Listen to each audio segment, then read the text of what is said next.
All right, so the hollow hold rainbow, and I basically just came up with that name on the spot for this exercise, and it'll be pretty obvious why we call it that, but it's a little bit of a play on obviously the hollow hold, but also I got the one arm dumbbell press with hollow hold from a guy named Ben Bruno. You can check him out. And then I started playing around with it, and although I'm pretty sure someone's done this before, basically it's a hollow hold combined with like a landmine rotation movement that you would do with a barbell, except I've just got this plate here. You can use a dumbbell, you can use a kettlebell if you want, you can use basically anything, you can be creative with it. Hell, you can probably use a landmine if you set up by a landmine.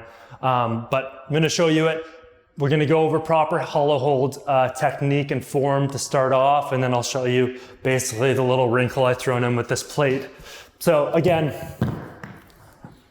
if you've never done a hollow hold before, you might want to start there, but if I'm giving you this one, you've probably already done it before. So low back is on the ground. We want that pushing into the ground, heels off the ground, only by inches. We don't want them way up here, although that might be easier for you to start if it's too hard. But the lower, the harder it'll be.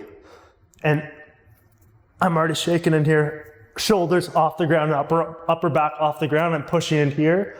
And what we're gonna do, that'll light up your abs, by the way. And the rainbow portion, as you can probably guess by now, is just me coming down and then over. And we're trying to keep this low back on the ground, shoulders up. And we're basically just steering. So basically just creating a wide steering motion, or obviously from this range, a rainbow, which is why we're calling it that. So as we went on, the hollow hold is actually challenging a lot of the front of the core, but with this movement, it doesn't take much weight at all. That's 10 pounds. This exercise is hard enough, so you're not gonna use much weight, and even just doing it without a weight can be hard enough if you find grabbing a 5-pounder or something like that too hard. So start off light, all the way around.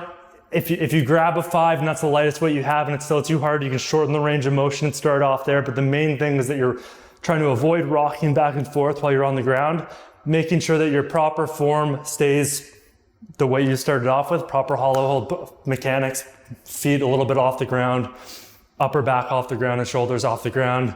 And if you can think about it, pushing your low back into the ground, and otherwise just controlling this as you go along. So you'll feel it in your abs and you'll start to feel it in your sides most likely. That is the hollow hold rainbow. I usually program it for something like 3 to 6 to 8 on each side. You can go a little bit higher than that if you want, but a great exercise for the entire midsection of your body, and you'll feel it all over.